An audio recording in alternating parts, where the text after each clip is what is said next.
If you are eating cleaner than normal, you've gotten rid of the junk food, maybe even working out, but you're still not losing that weight you're intending to lose, I get you. I have been there doing all of the right things and still looking in that mirror wondering what is not clicking. And it wasn't until I learned the concept, it's not about what you add into your diet, it's about what you take out that has shifted everything for me. And once I started removing the foods that were clogging me and weighing my body down, the fat, the love handles on me all started falling off fast without having to count my calories or any of that stress. And that is why I'm here today, so you can experience these same results on yourself. So, one thing everyone on their weight loss journey needs to do is take a step back and realize this word healthy gets thrown around way too loosely. And there's this one ingredient in all health foods that you're probably eating that is keeping you stuck and keeping your fat cells alive and growing your fat cells. I thought I was safe going to the salad bar the other day and realized this ingredient was even in the dressings and sauces at the salad bar. It's in the plant milks. It's in all processed snacks, microwave, frozen meals. And this ingredient is oils. Okay, one spoonful of oil is about 200 calories, and that's like the minimum that would be going into your meal. It's usually more than one spoonful. So you're adding an extra 200 to 500 calories when you're having these store-bought salad dressings, these frozen meals, these microwave meals, the almond milk. So we have to start checking our ingredients, checking our labels of everything that we're buying. It's in mayo, vegan mayo, pretty much every processed meal, processed food. Now, not only is oil very high calorie, but it's also super processed, super oxidized, super high concentrated of fat. So if you think of one spoonful of, let's say, olive oil, that is like you out in nature eating 30 to 40 olives in one bite, okay? Our digestive systems were not designed to be able to know how to break down this super processed, highly concentrated fat intake, okay? And we both know that water and oil does not mix. We are 60 to 70% water-based beings. So our digestion has a very hard time breaking down this oil. And when it can't break it down all the way to eliminate it through our bowels, where does it go? It eliminates through creating new fat cells or adding on to our fat cells, or it eliminates through our skin, causing pimples, acne, body odor, bad breath, stuff like that. So we want to be checking those labels, and we want to be creating our own versions of these oiled foods, these oiled health foods. Start checking the ingredients. If it has soybean oil, safflower, sunflower, canola, corn oil, even the olive oils. A lot of the olive oils out here are mixed with other vegetable oils. They're not truly 100% olive oil. If you guys want a free guide I created that gives you oil-free, healthy alternatives to the most common inflammatory foods that you're probably eating on the daily, you can check it out for free using the link in the description. Now, the second thing that you're probably doing that is keeping you from seeing results in your weight loss journey is you're under eating the right foods. So I used to think that waking up and having a big bowl of oatmeal or some avocado toast was healthy, but we need to realize that the word healthy means healing, okay? So if a food is healthy, it needs to be healing your body. And these foods like toast and oats are not healing your body, okay? Not to say they're unhealthy, but they're not healing your body. The only foods that can heal your body are hydrating and enzyme-rich foods. Now let's talk about enzymes real quick. We want our foods to have those enzymes in them because these digestive enzymes help your stomach break down the food, okay? So the only foods that have enzymes in them and that are hydrating, we want our foods to be hydrating because we are 60 to 70% water. This is how our body flows naturally and optimally. The only two foods that are hydrating and enzyme rich are fruits. And oats and toast do not contain enzymes or hydration, okay? So they're just dense and dehydrating, and they're lifeless. There's no life force energy, there's no enzymes in them. So these are just essentially piling on top of what's already stuck in your colon, and it's not lubricating anything. It's not helping break anything down that's sitting in your colon, that's sitting in these fat cells, okay?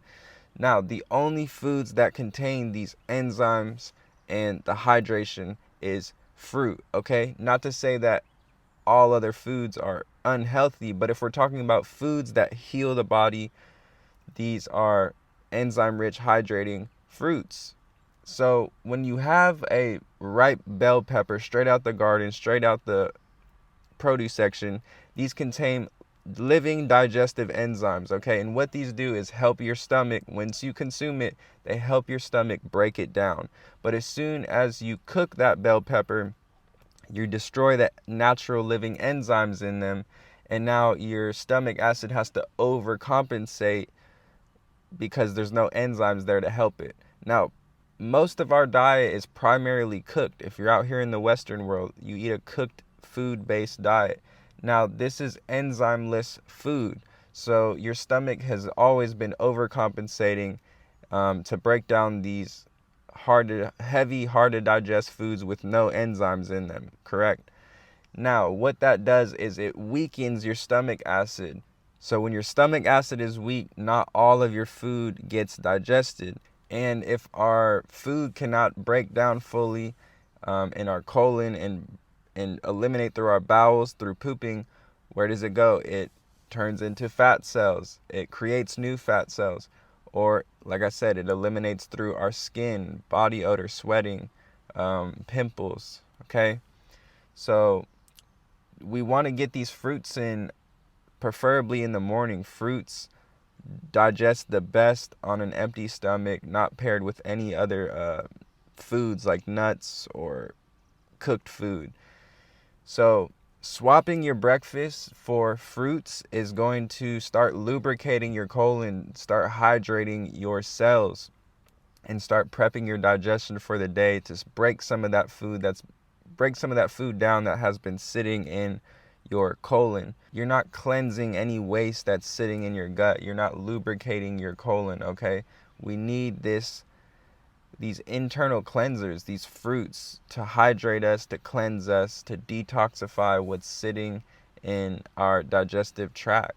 And the third thing that you're probably doing that is keeping you stuck from seeing the progress is you're working out wrong. If you're going to the gym and using the muscle machines and lifting weight, your body taps into glycogen for fuel, for energy. And glycogen is stored carbohydrates within your body. Now, when you work out doing calisthenics-based exercises, push-ups, squats, pull-ups, dips, little cardio, this is your body tapping into not only the carbohydrates, the stored carbohydrates in your body, but also fat cells in your body and oxygen. So, if you're just lifting weights, you're not really tapping into the fat cell. Your body's not using up those fat cells in your body. And when you're doing those body weight exercises, the squats, the dips, the pull-ups, the push-ups, your body is tapping in and using those fat cells in your body, okay? It's slimming down those fat cells in your body.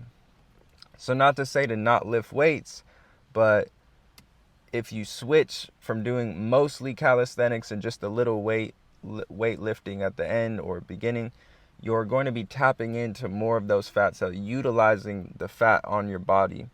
And when you're lifting weights, you're putting more strain on your muscle. So this is just skyrocketing your hunger hormones. So on a day that you're mostly lifting weights versus doing the body weight exercises, you're going to be a lot hungrier. You're going to need a lot more calories to refuel your body. And this is not helping you lose weight, okay? This isn't to say to not lift weights. If you want to build muscle, definitely lift weights. That's the move.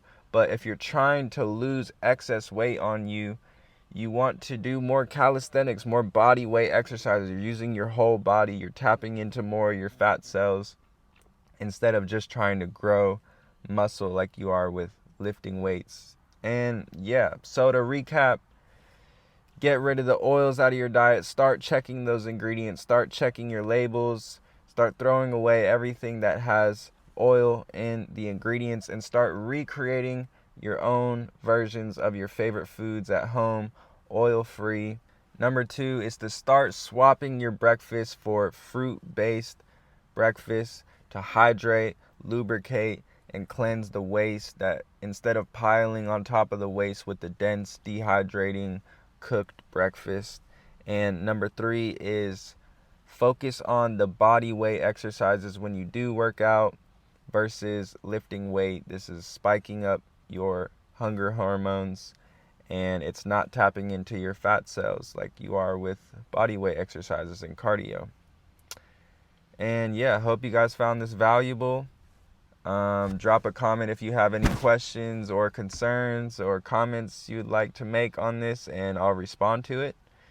And yeah, subscribe for more videos like this. I'll be making videos about clearing your skin, eliminating weight, clearing those and yeah, subscribe for more videos like this. I'll be making more vids on losing weight, eliminating digestive issues and skin issues, because it's all rooted right here at the gut. Okay, if our gut is not okay, we can't be feeling okay up here. If our gut is not okay, that is a reflection that our skin isn't okay. If we're dealing with skin problems, if we're dealing with digestive problems, if we're dealing with mental problems, it's 9 times out of 10 rooted at the gut. So we got to take care of our gut. We got to get in that fruit breakfast. We got to start eating more raw, enzyme-rich fruits and vegetables, pairing it with our cooked food so that we're adding some enzymes into our meal, helping our stomach break down these cooked foods that we're eating. So if you're eating a bowl of lentil soup, pair it with some cucumber slices or some celery sticks or some bell pepper slices. Add in those enzyme-rich, hydrating foods to help your stomach break down the food that we're eating. And yeah, that's about it. Much love to you all. Peace, love, and healing, family. See you in the next one. Cheers.